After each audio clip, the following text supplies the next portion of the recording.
Broadcasting from Baltimore, Maryland, home of crab cakes, Natty Boh, and The Wire, this is 5x3 Radio, where strength is for everyone. I am your host, Emily Sokolinski, owner of 5x3 Training, a strength and conditioning gym in Baltimore, Maryland, along with one of my brilliant coaches, Rebecca Fishburne. Each week, Rebecca and I will discuss the ins and outs of strength training, why there is a no one-size-fits-all approach, and why strength is so important in our daily lives. Thanks for spending some time with us today, and now, on with the show. Hi everybody, welcome back to 5x3 Radio. I'm here again with Rebecca. We introduced ourselves in the first podcast as a podcast for every man, for every woman, for the every person.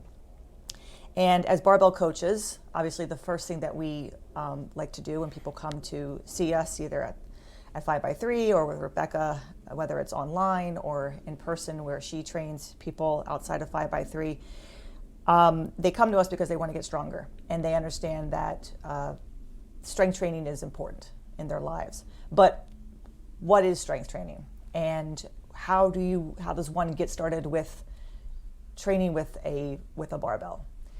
So we thought today would be a great podcast to basically discuss getting started. Begin at the beginning.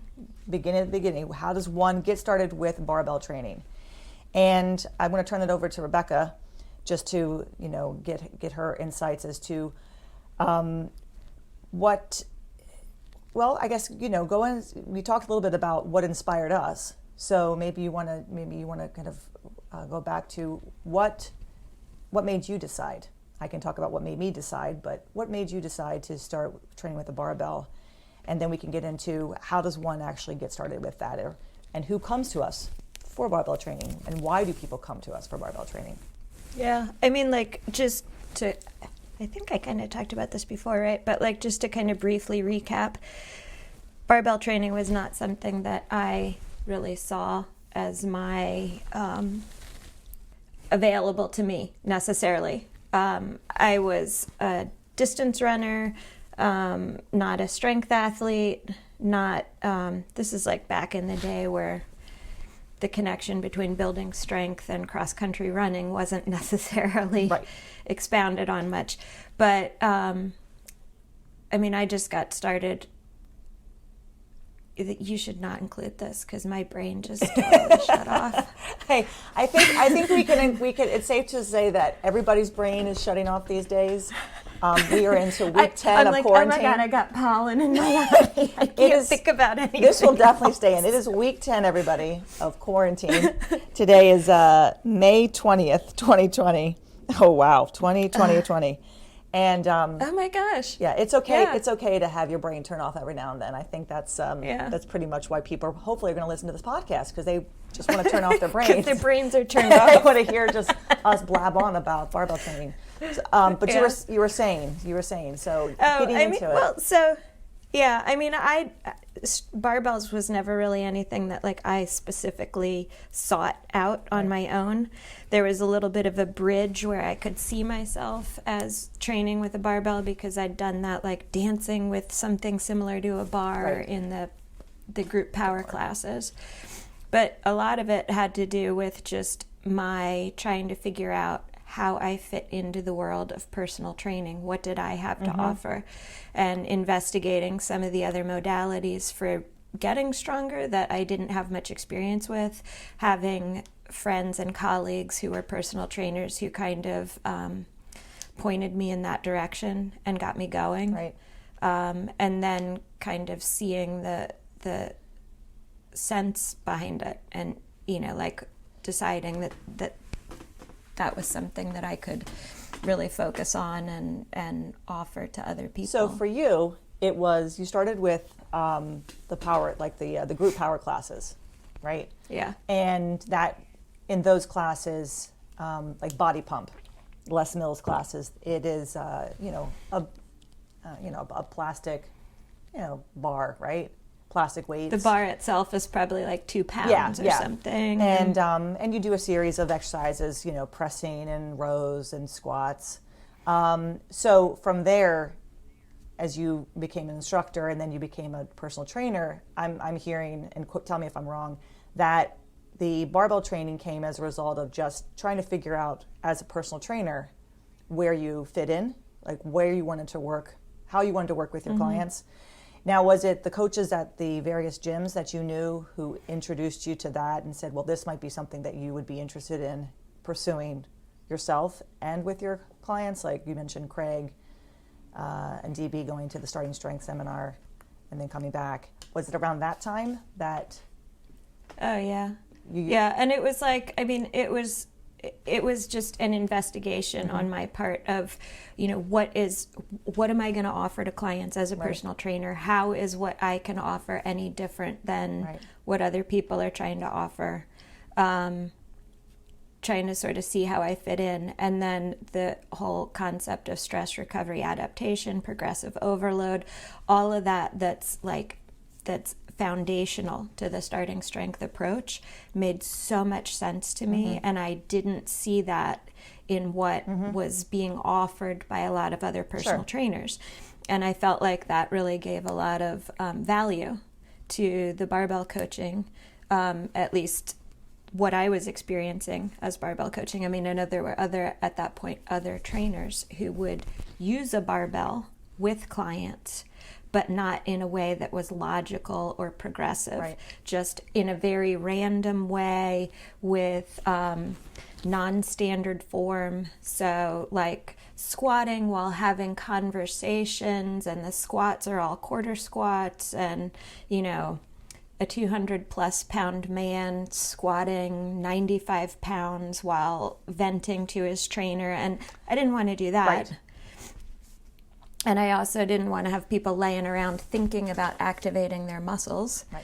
I wanted to be able to offer something that people could see was adding value or adding strength or improving their performance in life. Got it. Very different from my experience, and we obviously, those who listen to the podcast when we talked about our background, I came to it simply because I had exhausted every other means to help myself, right? To fix myself. We didn't get into any of the back issues that I had. We'll do that for another time. But as you mentioned, I came to that as a result of my back pain, and it was more of I have nothing else to lose. My husband's doing this program. He seems really into it and invested in it. Let me give it a try. And it was this simple program using the barbell, adding weights. I mean, I really had no idea still what I was doing, but it seemed like as I got into it in July of 2010, and as I was doing it 3 times a week, and we were going to the gym, and somehow I was adding weight, and he was fixing my form, and I was trying to figure things out, that by the end of August, I felt the best I'd felt in such a long time. And all I could attribute it to was the program, the strength training, because I wasn't dancing that summer, and I wasn't teaching a lot of classes either. I don't think I was teaching my too many classes. It was the summer. But whatever I was doing, I could attribute to the barbell work that I was doing. And then into September, and then into October, and then of course we went to the seminar in November of 2010. And around that same time, Diego was kind of pushing me to open a gym. I knew I was leaving the dance studio at that point. I'd already told them that I gave them my year's notice. I'm giving you a year to find a replacement for me. And it takes that long. Well, I gave them that year because it took them that long to find a replacement for me. But during that time, I started back to teaching dance. So I was teaching my classes, and then at the same time, I was going to the gym and thinking about, did I want to open a dance studio or a gym? And I just came to the realization I enjoyed working with the adults at the dance studio. I was teaching a class that was, well, I'll get into that another time. Like toddlers and tutus or something? No, it was my bar class. I was teaching a bar class. Oh, gotcha. But it was a bar class that, was more of, the marketing was different than, and that's a whole other can of worms that I could get into. Oh yeah, let's not go there. We don't need to go there. But it was this I was continuing to train, and over in my mind was, this is it for me. This has got to be the way that I continue to work with people. I didn't want to open a dance studio. I didn't want to have a bunch of parents and children. I'd done that for 5 years. I liked working with my adults. How could I work with them in a different way? How could I work with them in this way? And the decision to open up the gym was ultimately made. I mean, I have to work with them in an environment that provides them with this equipment. And that's how I decided to open up the gym. So it was more of, look what it did for me. Holy crap, it really works. How can I get this to work for other people? How can I get women to do this?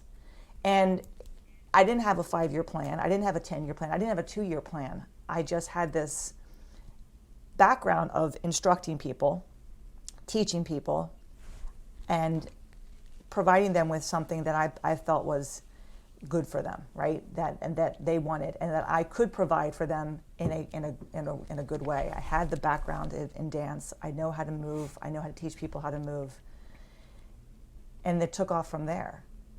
And that over the years, I definitely have gotten better as a coach and adapted to certain things and refined the population that I really like working with.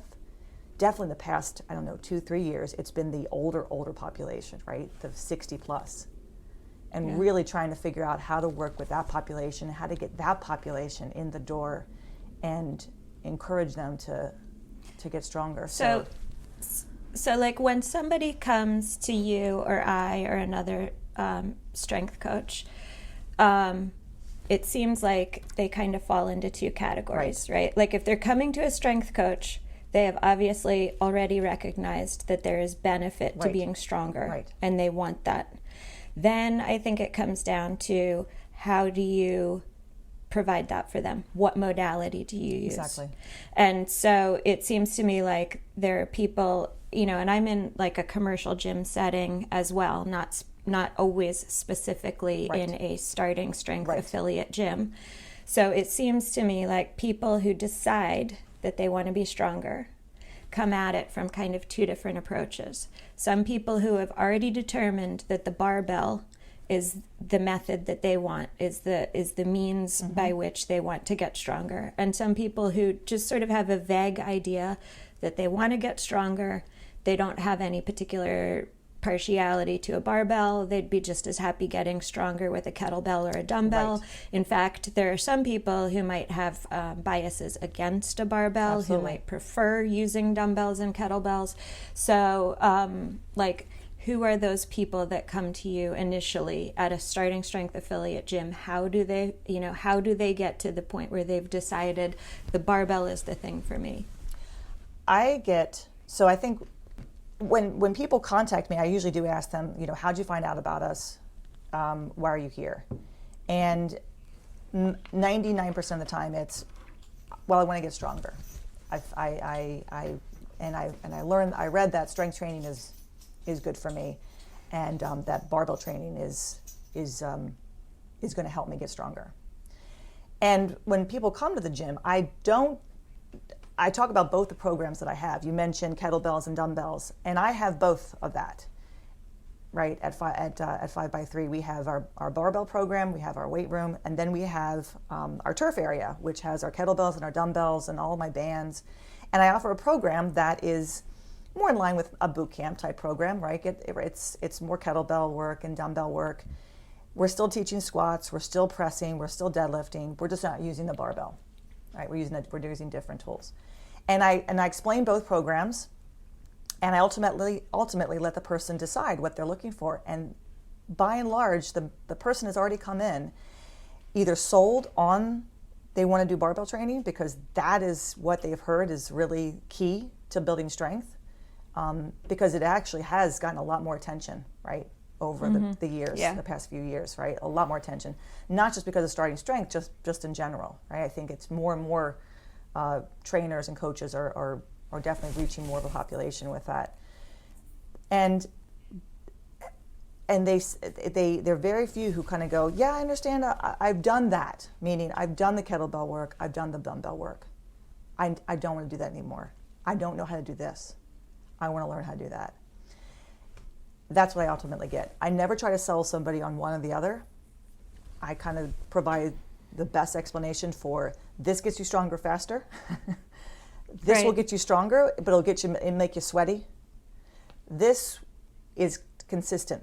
This relies on consistency. This relies on you showing up every day, the barbell work. The dumbbell and kettlebell work, you don't show up for a week, you're not going to miss too much. You don't show up for a week from squatting, you're going to have to go back. And it becomes a never-ending cycle of, kind of come and go. And the person kind of goes, yeah, I know, I've done that. I want to do the barbell work. So they've mostly sold themselves on that. Or if they haven't sold themselves on it, they want to hear my pitch as to what I think is best for them. And they hear, look, both are good. You don't need to have one or the other to start the other. And they both complement each other too. This is the program that we provide. This is what we start with people with. Squatting, pressing, benching, deadlifting, eventually chin-ups. Maybe we'll add push-ups in the program, but it's going to be a very simple program. It's going to be very effective. This program is great too if you want the conditioning. And people oftentimes will say, how do I schedule with a coach for my first session? And I think it has to do with their research. I think it has to do with the fact that there's just a lot more out there about strength training and the benefits of strength training.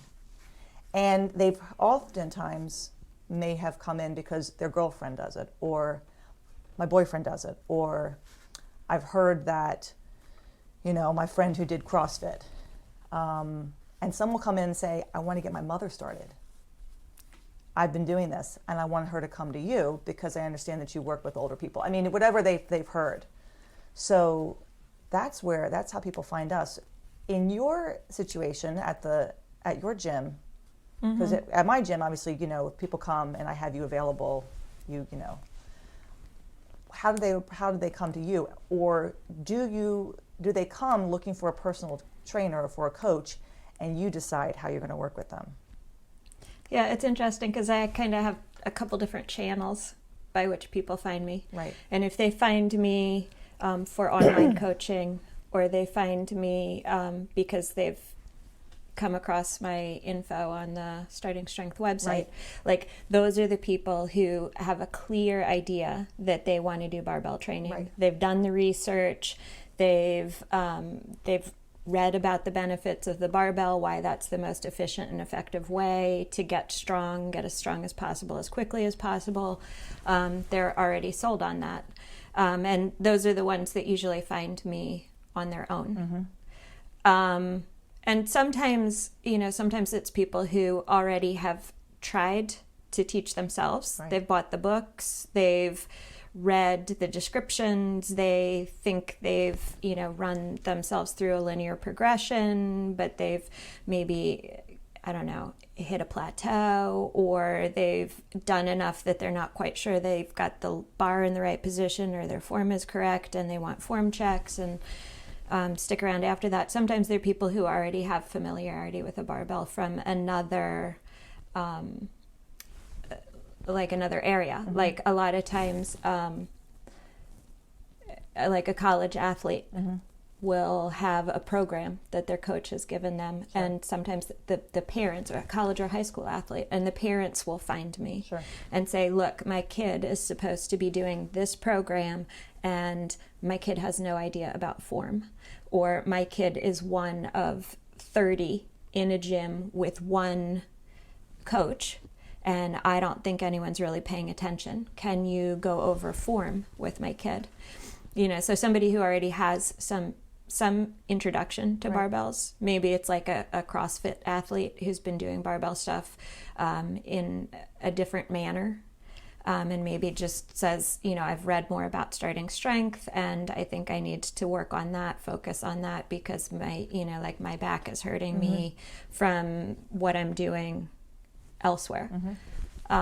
So I get people that way. But when I'm in the actual the commercial gym, and people come to me and they're like, I just want personal training, right? Some of those clients get distributed among the personal trainers evenly. So it's sort of like, well, you haven't had a person for a while, so here's the next inquiry.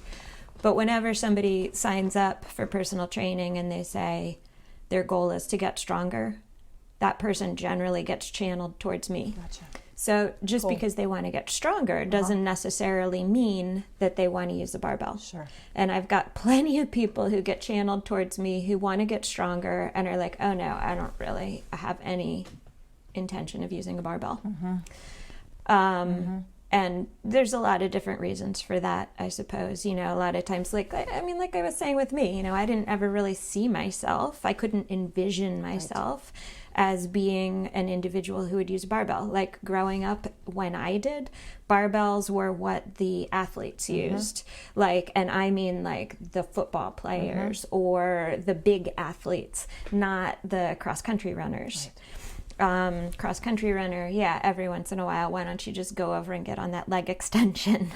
And that's good enough. Right. So the people that want to get stronger and maybe have a bias against barbells, you know, not for me, I'm not that kind of athlete, I'm too old, that looks scary, I am afraid I'm going to get hurt, whatever it is. Are those the comments that you get when you approach them and you start talking about their first, you know, what are their goals and how you train people? Are those the kind of comments you hear? It's scary, I'm going to hurt myself, I don't feel comfortable. I mean, is that? You know, I mean, I guess I can't say 100% that I've had people say they're scared. I definitely have had people indicate that they are concerned they'd get injured. It's interesting because I guess, I mean, we can talk about this, but how you could get injured holding a dumbbell or holding a kettlebell. Oh my God, you can get injured sneezing. Right. So it's interesting, like why that bar looks so intimidating to people. And I think, Yeah. But I think it's like we talked about, I guess before, you know, some people don't realize that there are different types of bars. Right. And so in their mind, they're thinking like, and I think also like a particular age of person, a particular age cohort will look at that and think, oh, that must weigh like a ton. Like in their mind, what they see all the time is, you know, Brian Shaw or whatever. And they're like, that's not me. Well, and I think people automatically think that, oh, well, if I'm going to start with barbell training, you know, they envision that she's going to throw 135 pounds on that bar and make me squat, and that's what people think too. And that's why there's so many people who warn people, I wouldn't do that if I were you. I've seen people lifting a lot of heavy weights and they hurt themselves, and they're going to make you start with. They have no idea. They're thinking because, like you said, they see pictures. They see pictures of Brian Shaw. It's just like women who see pictures of bodybuilders, female bodybuilders, and say to themselves, "I don't want to look like her. That's why I'm not going to touch. But there's a distinction there too between female bodybuilder and female bikini. But they don't physique. But they don't. But they don't see the two, right? All they see is muscles and abs and really low body fat, and they don't look like, I don't want to look like her, and she lifts weights, i.e., I'm not going to lift weights. You know, it's that kind of, it's that. Yeah. And there's definitely some of that sometimes too, where people are like, well, I don't want to get bulky. Right.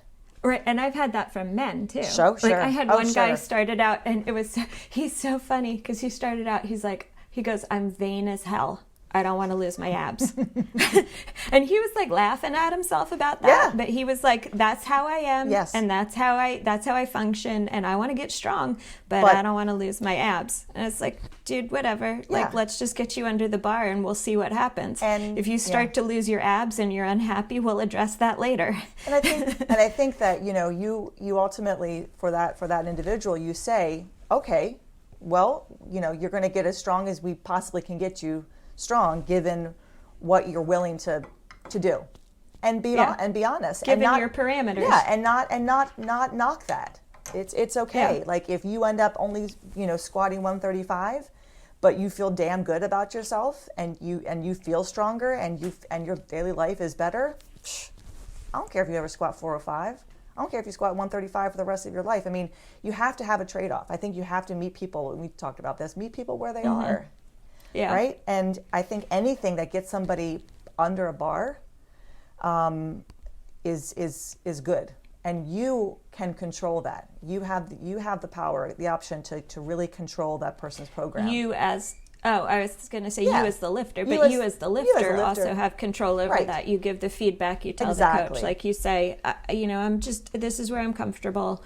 And that comfort level, that line in the sand can move. Yeah. And it can change depending on what your goals are. It can be seasonal. You know, like you can say, okay, it's winter. I want to work on getting really strong, even if that means I'm going to add a little bit more weight. And then... Yeah. And ultimately, I mean, it comes down to, Diego was talking about this, you know, why hire a trainer or a coach if you're going to tell the trainer or coach what you want? I mean, you tell them what you want. You have a goal, and the goal needs to be heard, and you, the coach, need to hear that goal and honor it and figure out a way to help that client achieve that goal.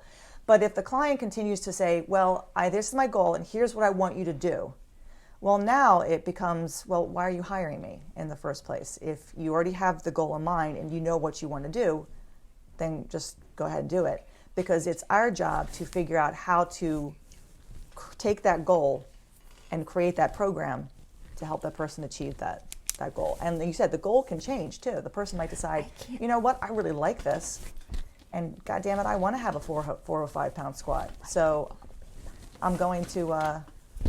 I'm going to start to eat more. My, abs be damned. And it could go the opposite, how do you, it's a fine line, and you have to find that balance. So knowing what they want, that's key, right? You talked about the starting strength devotee. You get that. I don't necessarily get that at my gym. I have people who know what starting strength is, but ultimately people come in, they want to get stronger. And they've heard good things about, so do you get people come in mostly like by word of mouth referrals from people that are already, at your gym, and they're like, hey, my friend is doing this, or that sort of thing? Because I don't really get that. We get that. A number of people have joined us because their friend has been doing it with us, or a coworker, or, the husband's been doing it, and now his wife wants to join. I get some of that where it's like a spouse referral kind of a thing, but a lot. And with women, on my own, not at the commercial gym. I have a lot of women at my gym. We're pretty much like, I think 60% women, 40% men, and a lot of the women who come, they've heard from other friends, let's say, who are doing this, not at my gym, but other places, that they love lifting heavy weights because it's so empowering. So there's that side of why women lift weights, not so much men, but why women lift weights. They like it because it's building their self-confidence. They feel really empowered when they're under a bar. Not a lot of women want to do this, even though we see so many women doing it. There are many who still don't want to do it. So there's kind of like that feeling of like, I'm doing something that nobody else is doing.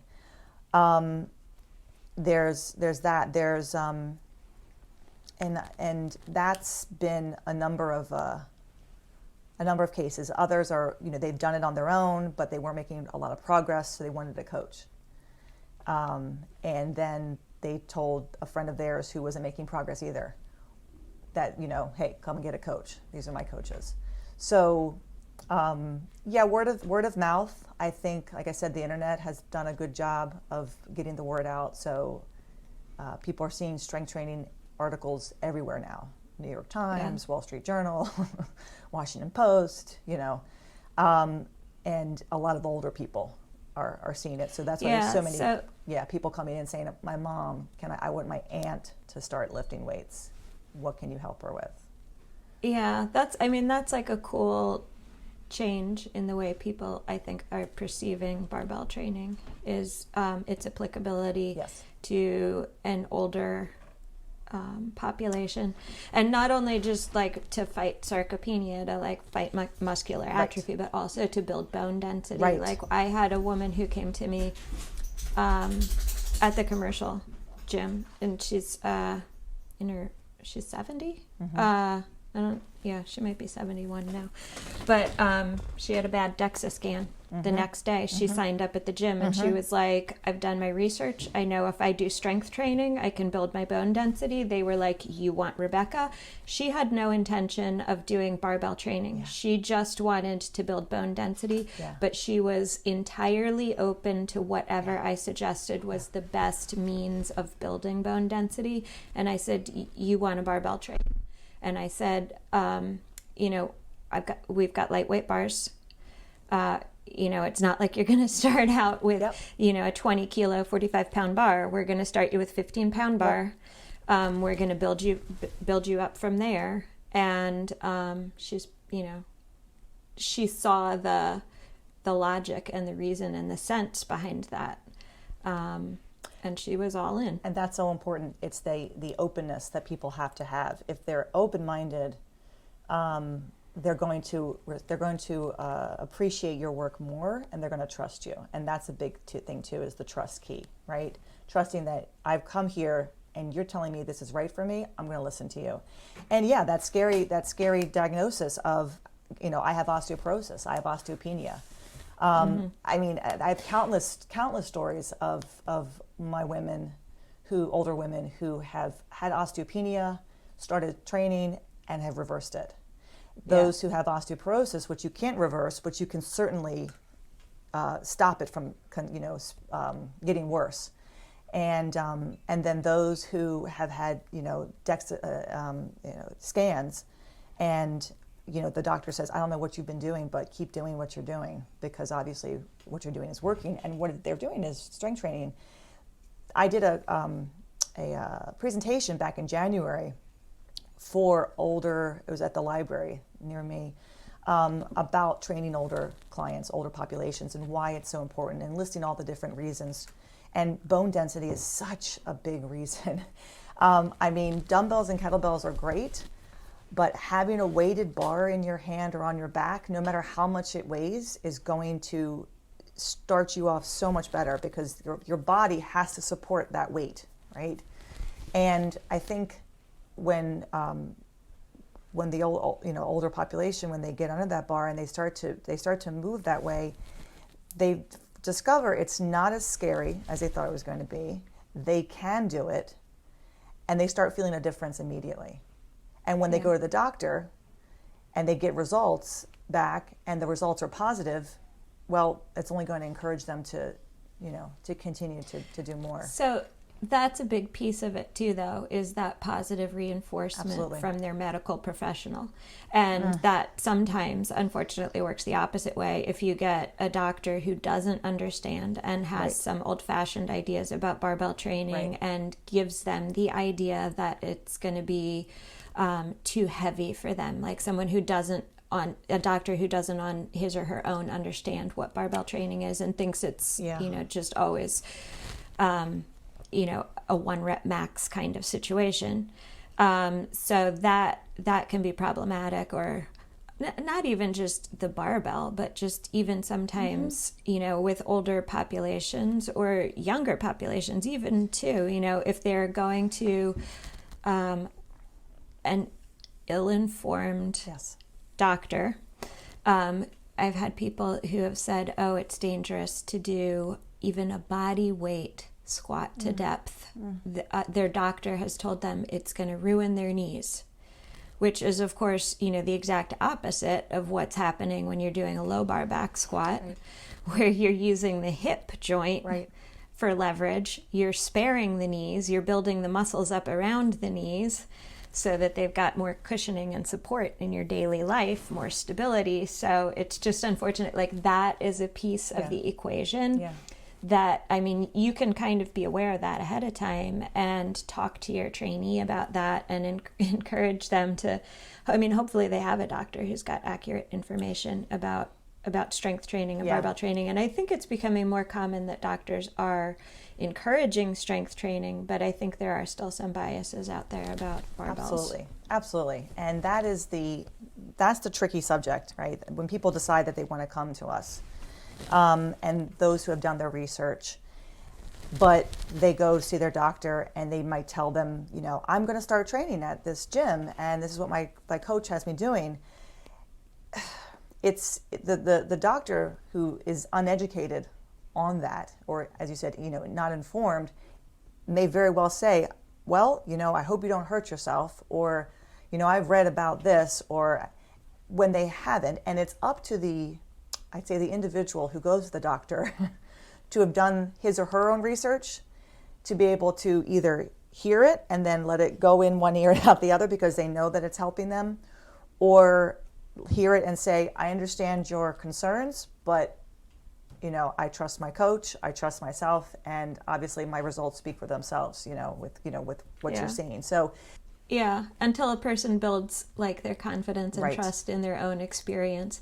Because like initially, at least, in my experience, initially in dealing with a client who has some misleading information about strength training or particular movements from someone in a white coat, I'm always going to lose. Right. The person who has been through many years of medical school and has an expertise in health or osteo, whatever, they're definitely more knowledgeable than I am in a lot of different areas. But when it comes to a barbell and what that might offer, I mean, I'm going to think maybe I know a little bit more about the barbell. And I've had a client who came to me a while ago, like several years ago, who told me she couldn't squat. There was, she couldn't squat. Her orthopedic doctor said it was not okay for her to squat. She was going to wreck her knees. And I said, okay, well, I disagree with that. How are you going to go to the bathroom if you can't squat? Exactly. It's an important thing to be able to do, but I'm not going to argue with you. And so she found a different trainer to work with her. She wanted to be doing like some heavier weight things, but the other trainer, okay, you really shouldn't be squatting. You shouldn't be doing these things. You can find a trainer who's going to feed that your broken perspective, and that, that's kind of what she sounded like she wanted. And that's what she got. And then she was upset because she was put on a very remedial training program, like lay on the mat and try and think about activating your glute med kind of a thing. And then the turning point was she went to a physical therapist because of her knee.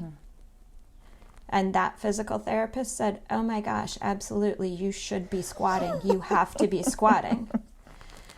So then it was a matter of like, there were two medical professionals giving different advice. And she'd had an experience with what don't squat meant in terms of, like her exercise experience. Didn't like that. Then felt like she had another authority figure telling her it was okay. Then she came back and was like, okay, I want to do the whole program. But it's like, if you've got information from somebody in the white coat who says, no, you can't squat, no, you can't barbell train. I mean, I don't stand a chance against that. So I think, when we're telling people, how do you get started and what should I do? And they're unsure because they've heard all these things, right? Their doctors told them squats are bad for their knees, and a friend told them deadlifting's bad for your back, and I know somebody who blah, blah, blah, blah, blah. They're going to have all these people in their head. What ultimately is going to help them figure out, is this right for me? I'll tell people, just go to visit the gym. Come and see what we do. Come and you've got a nice setup for that, because you've got people who can come in, they can say, well, I don't think I'm ready for the barbells. They can do the basic training. They can do the boot camp. They can look out the corner of their eye and see the people in the open gym and be like, oh my gosh, that woman is older than I am. That could be me. I do very little consultations over the phone. And if I do, I ultimately say to them, look, come in and see what we do. Because if you come in and see, and I like when they come in and they're, I try to pick a time where I know it's going to be kind of busy and they're going to see different people of all ages. And especially with my older clients are there, if they come in the morning and they see my mom, I'll point out, yeah, she's 76.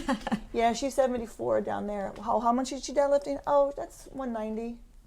Yeah, she's 74. Yeah. I mean, it's a feeling of like, these people look like me. And that's the ultimate thing that I want people to see, is I want people to see people who look like them. Jay's mom, my coach's mom, looks like any 70-year-old lady walking down the street, right? And she looks fantastic. They all look great. They're alive. They're alive. You know, they're happy. You're setting the bar. I know. I mean, but they're alive as in like they got lives to lead. They're vibrant. They're vibrant. They got lives to lead. You know, they got parties to go to. They got bridge games to. You know, they've got things to do. They're hustle and bustle, right? They don't have time to sit still and bemoan the fact that, oh, I'm 70. They're living their best lives now, right? And they like the camaraderie of the gym. They like seeing each other, and they like the work that they're doing. So I like people to come in and see. If they're unsure, and they see people who look like them, who are older than they are, it becomes this, oh, well, yeah, I want to do that. I can do that. Or they like the atmosphere of the gym. It's not it's not like a big box gym. There are no machines. You know, I have my little piece of cardio equipment. I have my 2 little spin bikes over in the corner there. It's racks. It's people walking around. It's just there's music going. I mean, it's a feeling of, I'm not in a gym, you know, gym. You know, where people are staring at TVs. I'm here to work. And when you come here, you're going to work. You don't have there's no downtime. There's no time where, you know, you don't feel like you're doing something beneficial. You are, and you've got someone holding you accountable. I don't know, Emily. I could stretch my rest between sets like no one's business. So I think that is ultimately, if people are concerned and people have been getting different messages, coming and seeing the gym in action is a way for people to kind of go, let me give it a try. Or I like what I'm seeing. I like what I'm seeing. I want to start this. So I think that's the key. You have to give people a way to imagine themselves under the bar. Exactly. You have to give them a way to bust through the limit of their own imagination. Right. And you're able to do that for people visually when they come and visit the gym. For me, when I'm in the commercial gym, I don't really have that. You know, I can't say, hey, I'll do that when a client comes in or comes out. Like, I might have a client leaving and I'll say, oh, she's doing the Barbell program. Yeah. That little lady. Yeah, exactly. So they kind of can see each other if I have them scheduled in such a way that they're back to back. Yeah. But, you know, a lot of times I'll just rely on stories. Yeah. So like I was saying, if I've got someone who comes to me and they are, oh no, my doctor says I can't, I'm not going to argue with them because I know I'm going to lose. Right. So I leave it alone.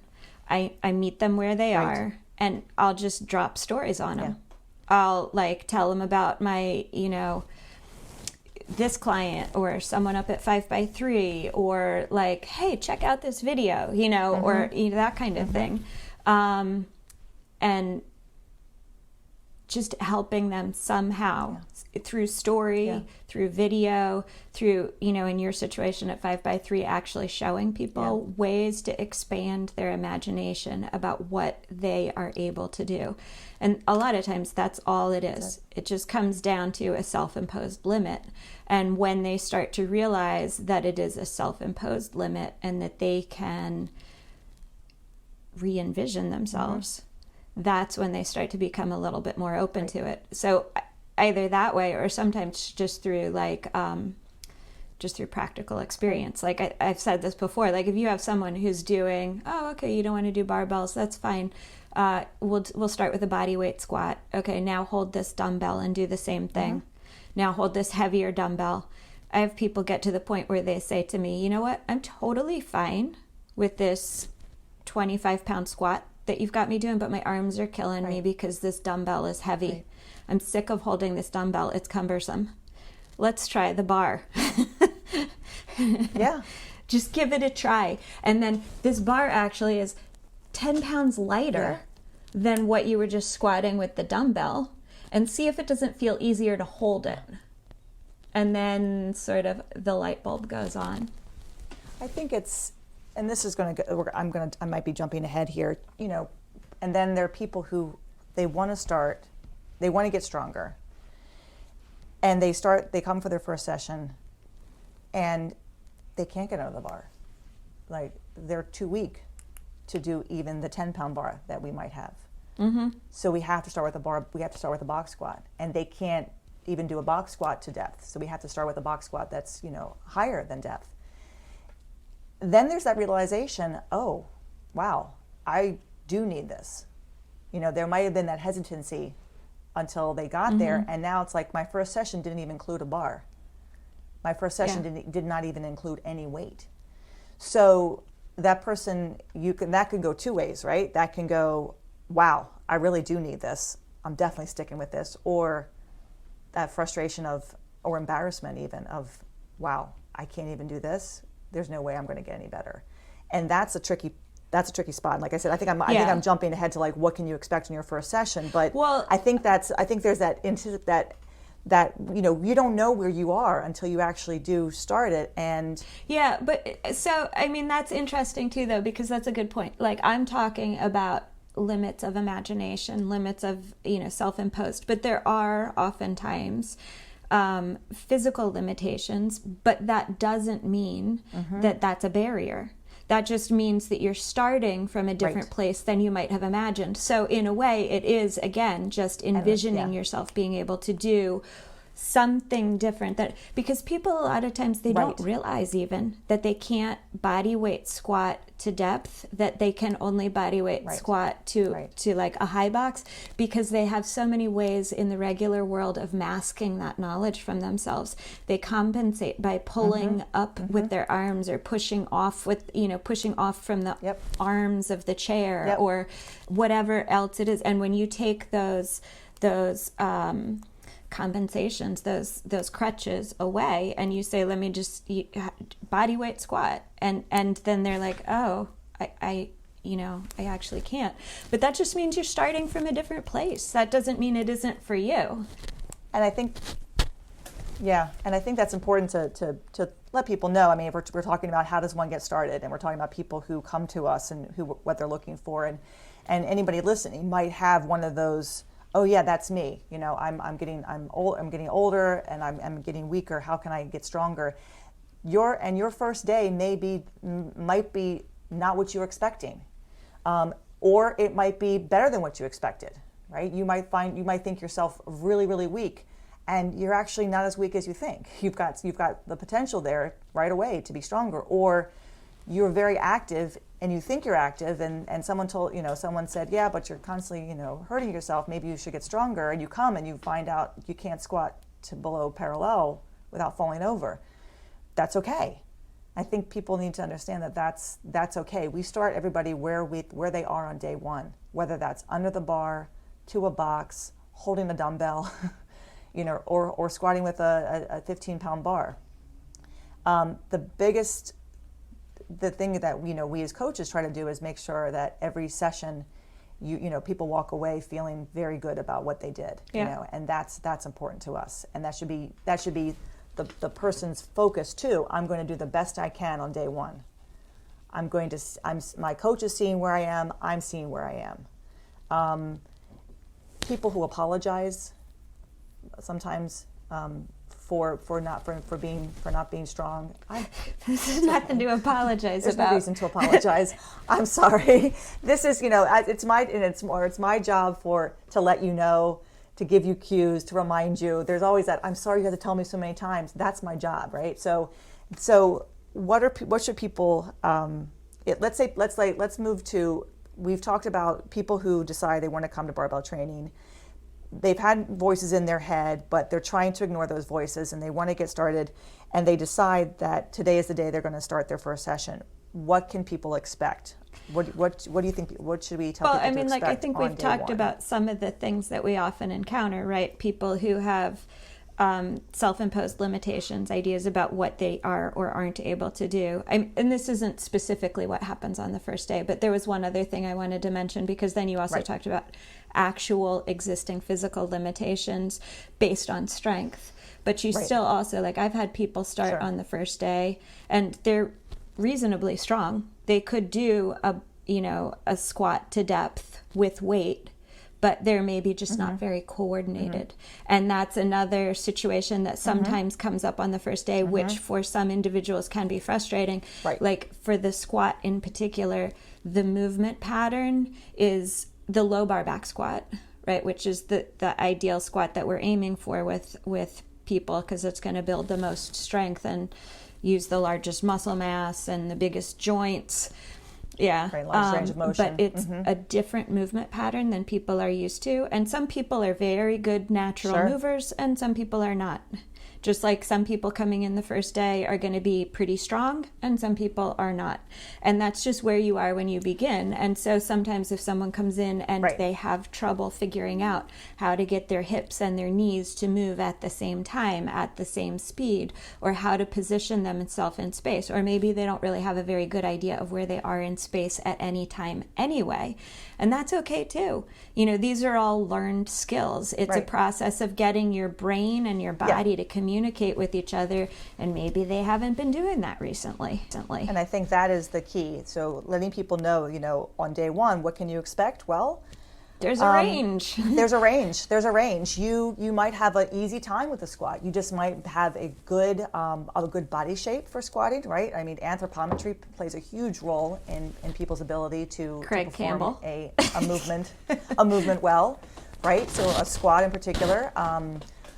People with longer legs, or taller people, or long femored people, short. Everyone's the range is going to be different. So skill is huge. Skill is number one. The very first day, the first week, the first couple weeks of training really is about learning the movement. Unless you are a born natural mover, unless you were an athlete in college, or you are a young athlete now, you might have a difficult time moving this way until the body learns the movement pattern.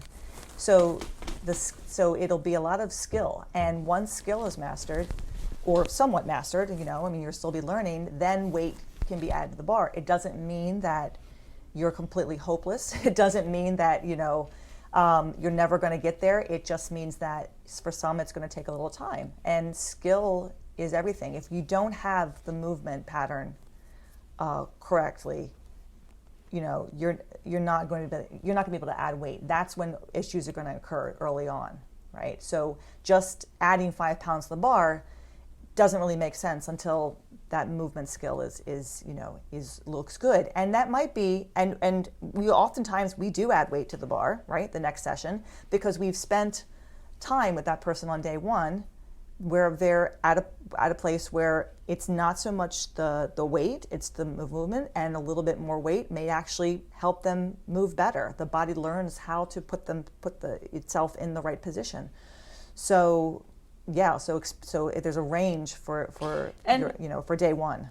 And also, like for day one, sometimes it's surprising to the individual, not even just like if you have a person who's been masking their own weakness from themselves by compensating, getting up and down out of a chair, but the other end of that spectrum, like sometimes you might have someone come in who's been doing some strength training program on their own, but they're learning this new movement pattern, right? And so the role that ego plays on the first day is huge in both regards. Like either way, you got to kind of be able to leave that at the door and accept that however you move, whatever weight is on your bar, that's okay. There's no judgment. It's just getting you started, and things are only going to improve from there. Like I have had one client ever, I think, who had some issues with that, where it was like there was an expectation of moving a certain heavy amount of weight.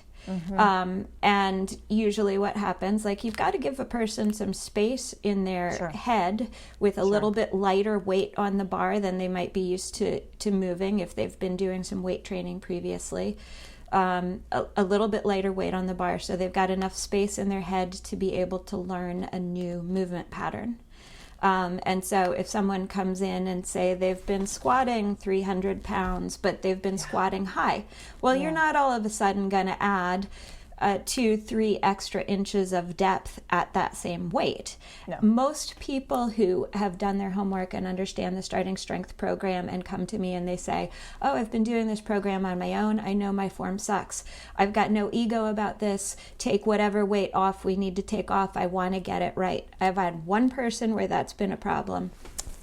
I was also a teenage boy, so that explains it. That's it. Yeah. But that's, I think the people who come to, to want to work with a coach, they know that about themselves, right? They're coming to pay you to help them, and they trust you because of who you are, right? The credential that you have, the knowledge that you have. They know that they're going to get the service that they expect because they've done their homework.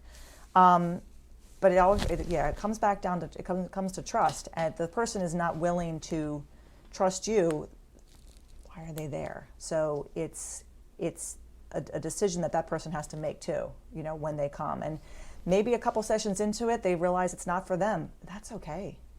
It'll be easier on both parties to to walk away, because we want people who are open-minded. I had an older woman who came at the request of her nephew. He wanted his aunt to see me, and she's active. As we said, but she should. I think she wants to get stronger. I'd like her to be stronger. She's 70, and she'd been going to physical therapy for her knees, and she had so many knee issues, and she didn't think the PTs were helping her in any way, and she was discouraged by the work that she had been doing with them. So on day one, I could tell right away that we weren't going to be doing the bottom up position with my hands on her hips, right? So I grabbed a box, grabbed a bumper, and I taught her how to squat, and it was hard. It was extremely hard for her. I had to keep piling up a few more bumpers because she was having a hard time getting to depth. But she was so open to the idea of knees out, butt back, little bend over, and it made sense to her. And that was the coolest part, was like, it made sense to her. She got it. She kept saying to me, I got this. Let me try it again. Let me practice. And then she was open to the pressing, and then the deadlift. She was beautiful deadlifter. And by the time we got to deadlift, she turned to me and she said, I think I like this. I want to continue with this. And then Corona hit, yeah. I right away. But she was so open and so willing, because she could feel a difference immediately, especially in the squat. When she did it wrong, her knees hurt her. When she did it right, everything felt perfect. So it was that learning that skill that she was determined to get. And we had, I think, 2 sessions before before everything happened. But I was so excited, because when someone comes and they're open-minded, and there was like nothing on her back. We're just doing body weight squats, but the light bulb that went off in her head. Yeah, that's always fun. Yes, because she had no expectation. She really had no idea what I was going to do with her. I said, we're going to learn how to squat. She's like, okay. But it was like this, what are you asking me to do? This feels fantastic. How come nobody's told me to squat this way before? I'm like, yeah. So I like those kind of people, right? I like working with people who are open and willing and understand that it's going to take time. It's going to take time. So expectations. I have a couple different, people's questions that I think people should ask before they attend a first session. One should be, what are you going to tell your coach? We want to know about injuries. Like I always ask, any shoulder issues, hip issues, knee issues. Like we definitely needed to know those things. We can see that when we start to move, but having a little bit of knowledge firsthand, is going to be helpful, I think. Sometimes people will tell us midway in the session, oh yeah, well, I broke my, I had a hip fracture, last year. And you've been like shoving their knees out and doing this to them, and then they tell you, something about their bodies that you're like, why didn't you tell me before? So I think we have to ask, but maybe, make sure that you give your coach enough information about, any injuries you've had in the past prior to the session, I think what people should eat before they start. Or telling your coach if you're on a keto diet, or a paleo diet, or if you're, you're vegetarian or vegan or whatever, because I've had so many people pass out on me. Really? On the first day, deadlifting. That's interesting. Typically. And it all right, has to do with what they've eaten or not eaten. So, we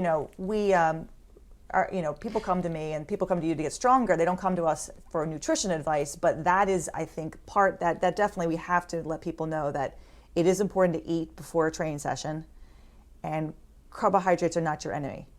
Oh, yeah. And that's something that I think coaches should know, not just about injuries, but hey, I just started keto, or this is what I've been doing for the past week before I started working with you, because that's going to help us manage your training session too. And that's something I don't often I've never really ask. had any issues with anybody on the first day. That's good. With like passing out. I don't know if it's like time of day that I'm working with them or the type of person.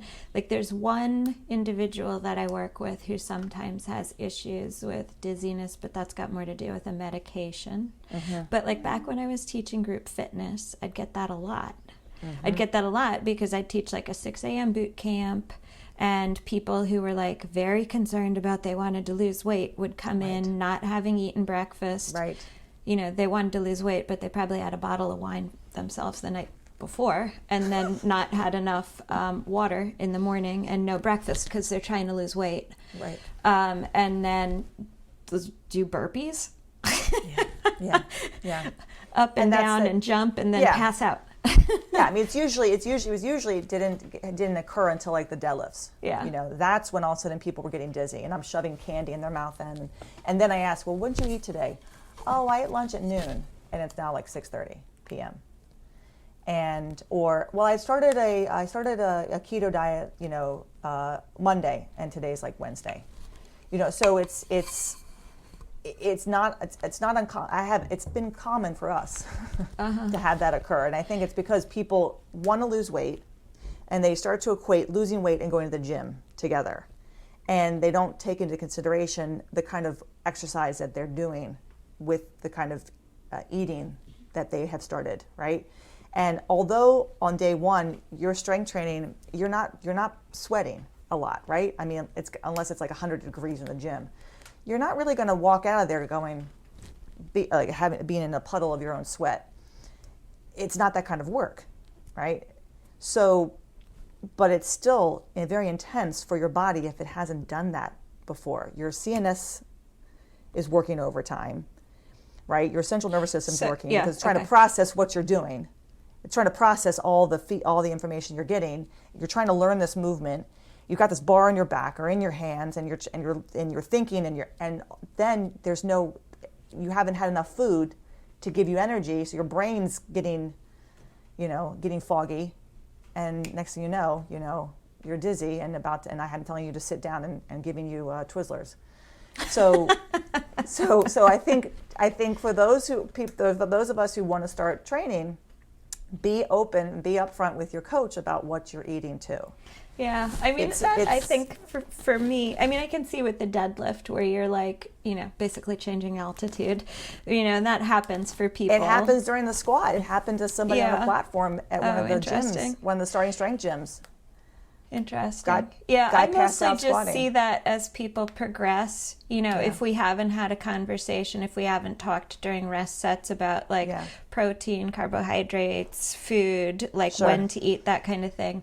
Especially as the sessions get longer, people running out of steam, or how come that set was so heavy, that kind of thing. And then when they eat enough carbs beforehand, or they eat some during their training session, they're like, oh my God, why wasn't I doing that the whole time? Yeah. So I think that's, there's that balance, and there's that feeling for people of like, I want to lose weight. I want to go to the gym, and I need to go to the gym to lose weight. And, yes. It's better probably to think of those as two separate enterprises. Exactly. They're mutually beneficial. There's symbiotic relationship between them, but think of them as two separate things. Yeah. So I'm going to put that down as that is something that I, as your coach, if you come to me, want to know, and I probably need to start asking that too. along with have you had any injuries? What are your injuries? And what have you eaten today? You know, because that's the biggest issue. So I think that's going to be number one. And I want to tell people, think about that if you're going to, when you start a training session with your coach. Other questions, I listed a couple questions. People might ask how long does the session last? Usually 45 to 60 minutes on your first day, right? I mean, if we're going to see somebody multiple times, at least 2 or 3 times that week, we're not going to do everything on day one. We want to see certain things on day one, right, from the person. This is our chance to just kind of see how you move, and see where we're going to progress from there. It's not a sprint. It's a marathon. This is going to be forever if you decide to choose this path. Anything you want to add to that? Just for about for how long the understand. session lasts. Yeah, it's like, general. usually the squat is going to take the longest time. Yeah. And like you're saying, you're not going to get everything done with squat. So usually when I'm working with someone on the first day for squat, particularly, I'll use the clock to gauge how much time I'm going to spend on that. Because depending on the person, you could spend an hour and a half on squat form on the first day, but it gets to be overload, and you're not going to be able to address everything, and it's overwhelming and it's confusing, and it just takes practice. Yeah, all I want to see on day one from somebody is, can they drive up with their hips? If they understand that what hip drive is, that's it for me. I don't care how much weight's on the bar. I don't care what the bar is. All I want to know is, do you understand that the knees go out, the hips go back, and you come up with your hips? Mm-hmm. If they're coming up with they keep coming up with their chest, we just have to maybe remind them for the next time that that's something I need to make sure I focus on. And it's interesting too, because like during this, coronavirus thing, like the in-person sessions, I haven't done in-person sessions getting someone started with squat forever, but I've done a couple virtual sessions with people. So like that's a little bit different, because if I'm starting with somebody virtually, I know I'm not going to get everything, but there's a longer list of big rocks that I want to be sure they're at least familiar with, because when I've been starting people virtually, then moving them to the True Coach platform, and it's much easier to have that conversation through that first virtual session and be like, don't worry about this, but here's what this means. We'll come back to this later, But yeah, your big rocks the first day. Yeah. Get the back angle, move with the hips. That's it. Depth if you can get there. Yeah, exactly. If they can press, if it's if it's not an older person who has issues, limitations with their wrists or shoulders, do they know where the bar is? Can they hold the bar properly? Do they understand that the hips move first, then the bar? Maybe not, but is the bar at least going up? Do they understand where the shrug is at the top? And the deadlift, of course, can they get into the bottom position, and can they stand up and drag the bar up their legs? Great, yay! First for day one done. It comes back to the skill. It comes back to learning the exercise, and we have multiple days to do that. Someone who's coming in for a 2-hour clinic, who I'm not going to see maybe forever after that. Yeah. I need to spend as much time, and typically we'll spend at least 45 minutes to an hour on the squat. Maybe a half hour on the the bench, a half hour on the deadlift, and then if we have time for half hour on the press, half hour on the deadlift, and then maybe if we have time on the bench. Yeah. Or depending on what the person really wants, like what's your focus? What are you here for? And they might say, I want my squat form looked at. So we might spend the whole time on that and then say anything else. And then it becomes, let's take a look at my deadlift. So we can gauge, or if the person's learning it from the beginning, we really have to be mindful about how much time we spend with them. And we're going to give you, like you said, we're going to give more time to the squat and less time to some of the other lifts. It's funny because I'm thinking about like which of the 4 main lifts that we're teaching, squat, bench press, overhead press, deadlift, which ones take the most time to teach, and how much of that has to do with an individual's familiarity with that lift ahead of time. And sometimes their familiarity with that lift ahead of time is helpful. Like bench generally doesn't take that long to teach a person. No. Bench press is probably like the one use of a barbell that I see the general Sure. personal trainer using with their general client. So people often will have some familiarity with that. So that's helpful. However, the flip side of that situation is squat is also a very commonly used exercise by personal trainers, but it's pretty much always going to be a high bar or front squat style of squatting. Right. So a much different, and people are like, are you telling me I've been doing this wrong my whole life? No, not necessarily. Right. I'm telling you were doing something different, but it was a squat. It was a different kind of squat. And like starting out with someone on the first day when they're like, you mean squat isn't one thing?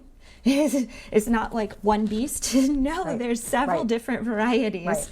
And you've been doing a different variety than the one I would ideally like you to be doing. Right. So that actually, their familiarity with squat actually works the opposite way to their familiarity with bench, like relearning, unlearning the old markers for a high bar squat. Like, where do I look? How do I position my torso? That takes forever. That took me forever. It may be, oftentimes teaching someone from the very beginning, someone who has never ever touched a barbell in his or her life, it is the easiest person to coach because they have no expectations. No they preconceived have no ideas. Preconceived ideas. They have no idea because they've never done it before. And then when they really do squat well, like they've got a good, they're just good movers, natural movers, or their body shape is one that lends itself well to squatting well. I mean, and the praise that comes out of my mouth, they're like looking at me because I'm gushing over them. Oh my God, your squat's gorgeous. They're like, what? And they have no idea what I'm talking about. All they're hearing is so weird gorgeous. Too. That was all they beautiful. hear is gorgeous, gorgeous. Like, you've got a gorgeous squat. Like, my God, and well, but also like maybe what your expectations are going in, like what you've done with your ego before you walked in the door, So like you're talking about, situations you've had where people have been frustrated on the first day because they didn't live up to their own ego set expectation. Exactly. And I had that with that kid who like had expectations of lifting, I don't know, being the next strong man or something, and didn't really know where his lumbar spine was in space. But you've also, you've experienced that. I mean, that feeling of oh my God, yeah. God, why can't I do this? Why can't I be this way? Why isn't this happening? And sometimes it's just the day. And I remember one time I was like benching and it was just going so badly because I did something to like my ribs somehow. And so my arch on my bench was totally different and it was changing. Right. Like session to session, week to week. And the coaching that I was getting, bars too high, touch points too low, too high, and I couldn't figure it out. And it was all related to my arch changing. Right. And some days more painful than others. And like I remember Christian talked me off a ledge one day. I was just trying to say, Christian, I'm really frustrated. Set to set, my touch point keeps changing and people are telling me different things, right? And he's like, and I'm like trying to choke back tears. He's like, he just took a deep breath and he was like, that must be very frustrating. And I really hope we're not giving you different advice. Let's try and figure this out. And then, took a couple deep breaths and we realized it was because my arch kept changing. Right. But yeah, oh my God, that was so funny. He was just perfect that day. I think those are the questions that I think I would have on, if I were a new person starting off, I would want my coach to know about any injuries, to know about my nutrition. I want to know how long it would last. I want to know if I'll be sore, which I'm sure I will be, and that's okay, right? It only lasts for that one time, and then things won't be as sore. Yeah. Well, and sore is not actually a product that something's working, right? Sometimes being too sore can be a problem, and let you know that something is not working. So that's probably a whole other conversation. But that's a whole other conversation. How much weight will I lift on my first day? We don't know. You don't know either. We don't have it. Yeah, we don't have a number in mind. You shouldn't have a number in mind. And then coming back to train, I usually encourage people to train anywhere between 2 and 3 times a week, given their schedule. You can make progress twice a week if you are consistent with your training. 3 times a week is ideal because you get more practice with the movements, and you'll be able to add weight, more frequently. But given people's schedules and busy lives, twice a week has paid off very well for people. So the consistency is the key, right? Once you start a program like this, making sure that you show up every time to train is the most probably important thing. this is getting a little bit ahead of just the first session, but yeah, being consistent and being honest about what sort of time commitment you can make to it. Not ideal at all, but I had a person who up front was like, I can only do 2 days a week. I was like, okay, I can work with that. We can, that you'll make progress. She was like, for half an hour. And I was like, oh, okay. So it's like an hour. Let's see how this goes then. But she was consistent. She knew that was the amount of time that she had. She did it every week. She made some good progress. I mean, not as much and as quickly as would have happened if she'd been able to do 3 lifts each time. Yeah. But, she was still really pleased with herself. So that's awesome. Yeah. I would think that if I had someone who was training twice a week but could only do a half an hour. So the program that we teach that calls for squat, press, deadlift, squat, bench, deadlift, right?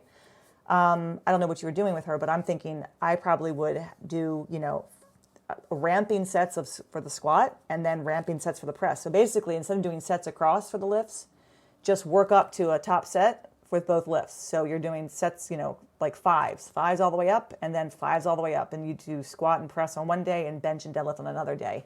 And I can see how that would work, very well for somebody, especially since if you're doing sets of 5 all the way up, that person's getting a lot of practice.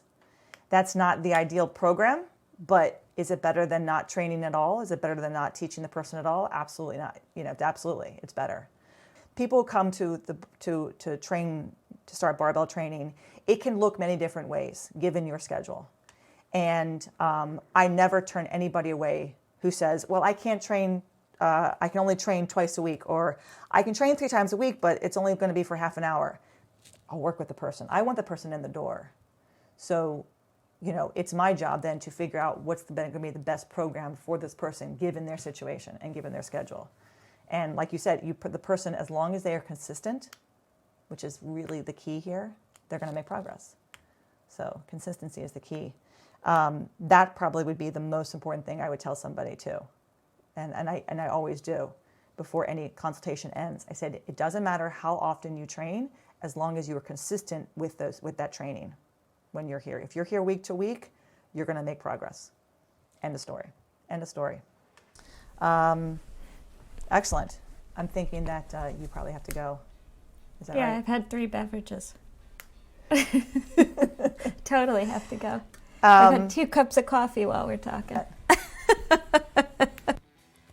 Thanks for listening to 5x3 Radio with Emily and Rebecca. If you like our show and want to know more about 5x3 training, please visit us at www.5, that's F-I-V-E, the letter X, the number 3.com. You can also find us on Facebook and Instagram. To learn more about Rebecca, please visit her website, cornerstonestrengthmaryland.com. Thanks for listening and have a great week.